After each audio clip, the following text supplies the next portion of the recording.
বিশ্বনবীর এক সাহাবী চলে গেছে যুদ্ধের ময়দানে। যুদ্ধের ময়দানে যাওয়ার সময় বিবিকে বাড়িতে রেখে গেলেন, বললেন আমার বাড়ি তোমাকে দেখাশোনা করা লাগবে, দায়িত্ব তোমাকে দিয়ে গেলাম। বিবি বাড়ির দায়িত্ব নিয়েছে। সাহাবী চলে গেছে যুদ্ধের ময়দানে। যাওয়ার পরে কিছুদিন পর বাবার বাড়ি থেকে ফোন আসছে। আমাদের স্ত্রীদের বাবার বাড়ি থেকে ফোন আসে না? কথা বলেন, আসে না? বাবার বাড়ি থেকে ফোন আসছে। কি হয়েছে?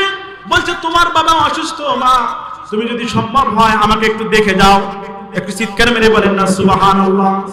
যদি সম্ভব হয় তাহলে দেখে যাও। আর আমাদের স্ত্রীগুলো তারা যদি শুনে বাবা অসুস্থ, স্বামী যেখানে আছে থাক, কোনো সমস্যা নাই, একবারে সোজা বাবার বাড়ি। কার বাড়ি? কথা বলেন, কার বাড়ি? বাবার বাড়িতে যাও। ফোন দিছে স্বামীর কাছে, বলে কি হয়েছে রে? বলছে আব্বা অসুস্থ। হ্যাঁ, এখন তুই কোথায়? ওই আমি আব্বার কাছে, বাড়িতে গরু ছাগল হাঁস মুরগি এগুলো অবস্থা, তাড়াতাড়ি বাড়িতে যাও বলে তুমি ঠেকাও। আছে না নাই? আর কথা বলেন, আছে না নাই?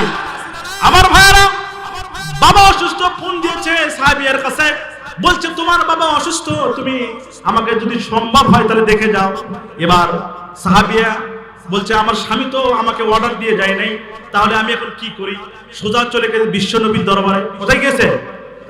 বিশ্বনবীর দরবারে গিয়েছে। যাওয়ার পরে বিশ্বনবীকে ডাক দিয়ে বলছে, এ নবী, আমার স্বামী আপনার অর্ডার ফলো করতে যুদ্ধের ময়দানে চলে গিয়েছে, আমার বাবা অসুস্থ, এখন আমি কি করতে পারি? বিশ্বনবী বললেন, ও সাহাবিয়া শোনো শোনো, ও সাহাবিয়া শোনো, আমি তো তোমার স্বামী না, আমি হলাম নবী। একটু চিৎকার মেরে বলেন সুবহানাল্লাহ।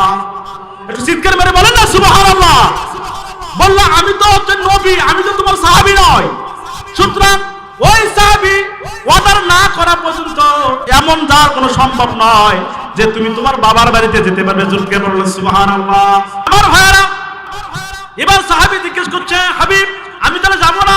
বললো তুমি যেতে পারবে না, তোমার স্বামীর পারমিশন নাই। চলে গেছে বাড়িতে। আবার যাওয়ার পরে কিছুদিন পরে আবার খবর এসেছে বাবা আবার বেশি অসুস্থ হয়ে গিয়েছে। আবার বিশ্বনবী দরবারে গিয়েছে, বলছে নবী গো, আমার বাবা তো আরো বেশি অসুস্থ হয়ে গেছে, এখন কি করব? বলছে টাইম নাই, তোমার স্বামীর যেহেতু পারমিশন নাই, যাওয়ার কোনো অনুমতি নাই, যেতে পারে নাই। এবার 3 নম্বর বিপদ সংকেত হয়েছে যে তোমার বাবা দুনিয়া থেকে বিদায় হয়ে গেছে। বলেন ইন্না লিল্লাহি ওয়া ইন্না ইলাইহি রাজিউন। আমার ভাইরা, এবার বিশ্বনবীর দরবারে আবার চলে গেছে। সাহাবীরা ডাক দিয়ে বলতেছে, ইয়া হাবিবাল্লাহ, আমার বাবা দুনিয়া থেকে চলে গেছে, এখন কি করব? বলছে এখন হলো তুমি যাও আর না যাও সেটা হলো তোমার ইচ্ছা। চিৎকার মেরে বলেন সুবহানাল্লাহ। এখন তুমি যাইতেও পারো আবার নাও যাইতেও পারো।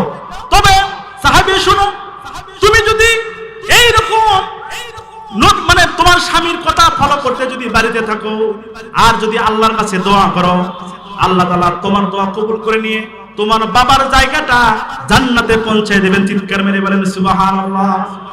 এবার সাহাবী মনে করলেন, আমি যদি বাবার কথা যদি শুনি, বাবাকে যদি দেখতে চাই, তাহলে দোয়া কবুল হবে না, আর আমি তো ওখানে যাওয়ার পরে বাবাকে জান্নাতেও পাঠাতে পারবো না।